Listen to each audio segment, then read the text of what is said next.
it's actually a bullish tweet in the end, but he was going against one of RH's latest posts where Richard was talking about, hey, Ethereum, like we always say, Ethereum's 20. You better follow B Roots there. I see you're not following him. Where Richard is saying, Ethereum's $2,500, everything's down, blah, blah, blah, blah, blah. So B Roots in response kind of says, sorry, can't be fooled by the latest Richard Hart tweet on PulseChain, and this isn't FUD. I know all the minions ain't gonna like this one, but I'm just stating facts. I went through coins that are up at least a 2x since the 15.5K bottom of Bitcoin. Ethereum, which should be at least, Solana, which we all know, XRP, Tron, which has really surprised this cycle, Doge, Chainlink, Stellar, which is XLM, which I'm surprised I remember what that even is. That's Monero, right? XMR, yep. Aave, Caspa, and Synthetics. And then in the comments, somebody also listed Sui, which is the pig chain. Sui, but yeah. So that's not a lot. I mean, that isn't a lot of stuff, but it is. I'm glad that B Roots pointed this out anyway, because there are some things that have done okay, but other than Solana, I don't think anything's like dominated or anything like that. So, and he stick up to you. Well, he missed Binance too, obviously. But no, I mean, I think his point is perfectly taken, though. There's only a few things that are doing okay, and most of these have been around for a while. It's not any of their first cycle. It's not anything crazy. Tron's been around for a couple years. XRP's been around for a couple years. Chainlinks, all of these are somewhat established. So, I don't think anything that's brand new is doing rather great right now at this point in the cycle. So, yeah, I mean, that's pretty much what I took from it. He's saying, look, there's only a few things that are doing okay. People need to chill out. Yeah. Would you like to, and these are even ones that have done okay, like done a 2x.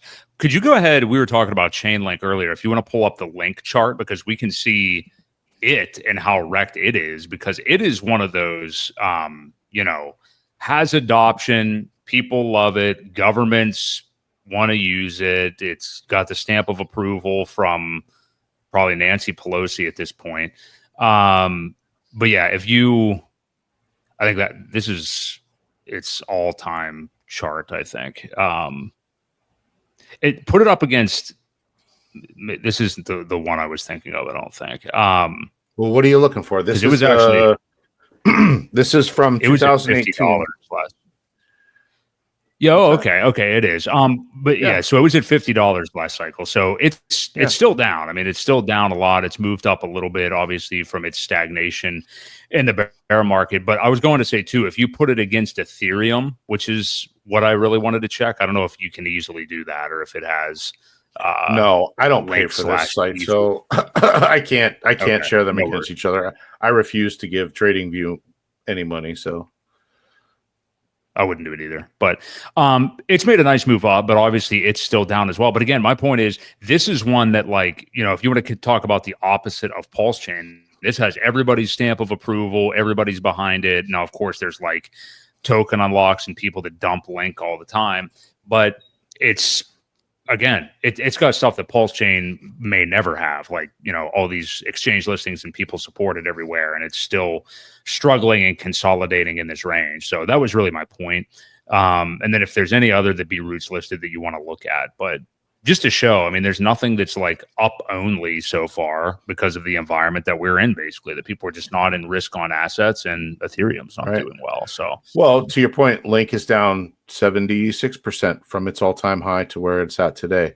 There is one here. Like I said, this is the only one that's up from its previous all-time high, and it's actually down $40. So I think BNB, I've mentioned it a couple times. Oh wait, no, that's not. I think its all-time high was 788, which just happened in December of last year. So it made its new all-time high. It has only pulled back from there about 18%. But I mean, when you look at this Binance chart in general, it is mostly, obviously there are pullbacks, but along the way, it looks very similar to Bitcoin's chart. Minus the latest run, which it had one back here November, like I said, November into December of 23, 24. That whole year was up a lot, while a lot of things were headed down. So I think Binance is looking probably the best out of everything. You have other ones that are established too. Here's Litecoin, which has been around forever. Not great. Where's Doge? Let's look at Doge. Doge has been around forever.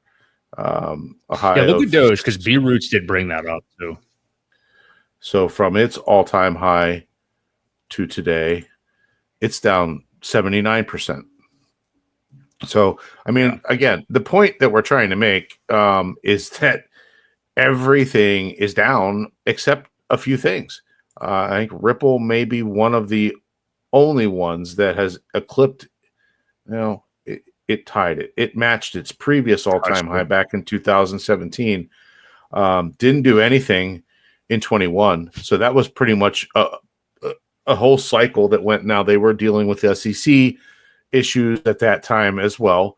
It brings up a good question. Is PulseChain going to look like this because of the SEC? I mean, if we have any history that it missed a complete cycle basically because of it, this is what it may look like. But I think it finished early enough before the heart of the cycle happened that we can kind of avoid this. That's what I'm hoping for anyway. It's also way different because Ripple was mired in that for a longer time and did not get the result that PulseChain did at all. They eventually won their lawsuit, and they actually came to more of a settlement though. Like there was an exchange of funds and stuff like that there. There was not like a definitive victory like PulseChain, which took place also right before, still before this bull market has even run. Like before there's even been a real alt season in this bull market. So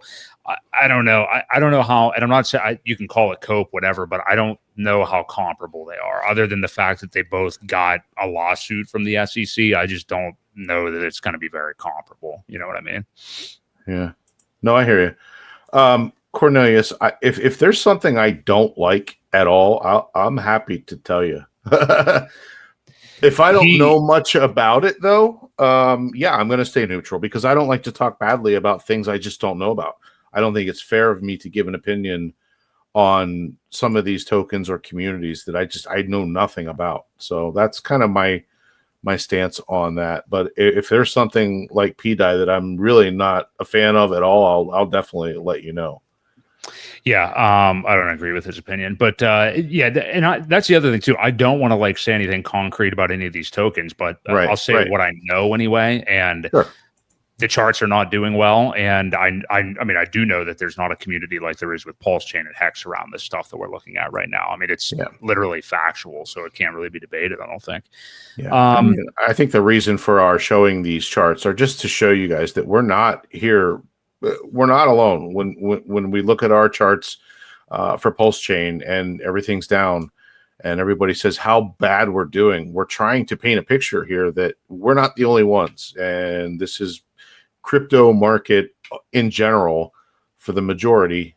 Everything looks like that. So we're just kind of making sure that people are aware of that.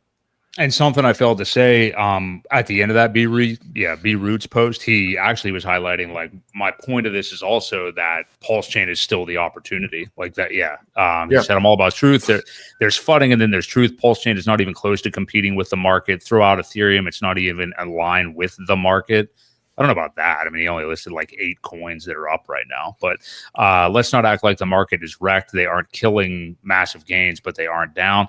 But he only listed 8 coins that are up. So I don't know if you can call that the market. But he said that's opportunity. I like opportunity. That's how I invest. I always have and always will. That's where the big gains are at. But don't cherry pick and lie on the numbers. So anyway. I think he kind of did cherry pick himself, though. He picked out 8 that are up at 2x. That's not really the whole market. But anyway, I get his point.